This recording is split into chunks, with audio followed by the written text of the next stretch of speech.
C'est un vrai casse-tête, Allah. Et donc, Allah, à chaque fois, il va demander d'aider.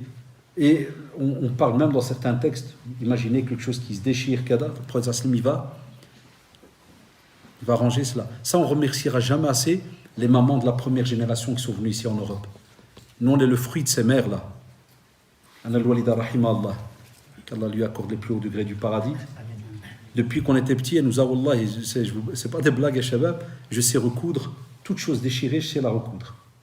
Ça paraît bizarre de le dire aujourd'hui. Pourquoi ça paraît bizarre? Parce que quand j'en parle à certains petits jeunes, maintenant des ados et tout, on me dit quoi? Et monsieur, maintenant à Sarwal, pète un bouton, tu vas au Kiabi, t'en as un pour 7 €. Hein. Qu'est-ce que tu te casses la tête? Alors, nos parents, obligés, tout le monde veut faire le ménage. Garçons et filles, on faisait les mêmes ménages, pas de différence. Passer la serpillière dans les étages, même ceux du voisin, on devait le faire, pas de différence. Ah, dans ce temps-là, il n'y avait pas de lave-vaisselle, il n'y avait pas de... Trier les habits pour les mettre dans la machine à laver, tout le monde devait le faire. Chaque jour, c'était le tour d'un des enfants. Tout ça pour que tu goûtes. Qu'est-ce que la réalité d'une journée? C'est quoi d'Ektamara? Il y a plein de gens, ils diminuent le travail de certaines personnes. Et là, le prophète ne l'a jamais fait. C'est pour ça qu'il vient, il demande est-ce que vous avez besoin d'aide. Aujourd'hui, des fois l'épouse, elle va dénigrer le boulot du mari, et des fois le mari va dénigrer le boulot de l'épouse. On entend souvent ce genre de remarques en disant ouais, mais les femmes, pourquoi elles se plaignent? Elles sont qu'à la maison. Elle va passer toi aussi une journée à la maison à dépoussiérer, courir à gauche, à droite. Et tu peux entendre des fois des femmes, mais lui là, laisse, prend la voiture, il va se balader, il va au travail, avec ses copains. J'ai entendu ce genre de phrase. Non, personne ne doit dénigrer le travail de l'autre. Toute personne qui fournit un effort, c'est noble. Et le prophète a reconnu et reconnaît ces efforts-là. C'est pour ça quand il rentre, il demande est-ce qu'il y a besoin d'aide. C'est important ces points-là. Wallah, Shabab, tout ce que je suis en train de vous rappeler maintenant, ce sont tous des portes qui ont ouvert des conflits dans beaucoup de couples, spécialement l'entraide dans le couple. C'est un gros souci ces dernières années. On entend tout le temps parler de cela. Ça manque. Si on n'apprend pas ça à nos enfants, si on ne les fait pas bouger à la maison, ils doivent toucher aux tâches. On n'a pas ce qu'on appelle des tâches à faire spéciales filles et des tâches spéciales garçons. Tout le monde doit mettre la main.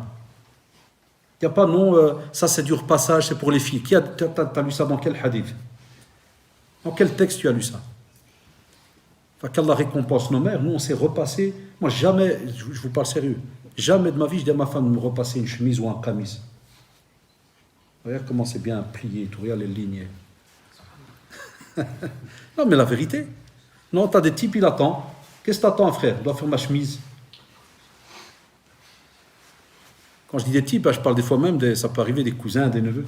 Et bouge, non, attends, parce que ma mère, elle va arriver, elle doit faire ma chemise. Et monsieur, comme un prince, il attend. Qu'est-ce que tu attends? Non, lève-toi, fais ta chemise. Là. Il attend que sa mère, elle lui fait le repassage de son caleçon. Allahu Akbar. Allah ibarak. Ah, vous souriez, mais c'est la vérité. T'attends quoi, frère? Non, prépare mon caleçon, j'arrive. J'ai tout le temps, souvent entendu ça. Tu sonnes chez un pote. Non, attends, qu'est-ce qui se passe? Non, parce que je dois changer de sarwal, caleçon, tout le reste. Il y a ma mère fait plancha. C'est-à-dire le repassage, là, c'est le tangérois. Ça, là. Non. Arrivé à un certain âge, un ado, fini. Il n'y a plus ma mère, elle me repasse, ma mère, elle me fait. Fini. Il commence à se reposer petit à petit. Alors, imaginez alors le prophète, pourquoi il nous a laissé ces exemples, Yeshaba? La vérité, pourquoi? C'est ce qu'on essaie de vous expliquer maintenant. Que quand on voudrait que vous ayez une lecture, mais pratique. Pas comme on le voit dans beaucoup de conférences, juste on répète des actes qui ont été faits, mais dans la pratique. C'est comme si on dirait, il y a les jeunes, à quoi servirait un dars comme celui-ci? Yallah, tu sors, tu pars à la maison, à quoi il sert?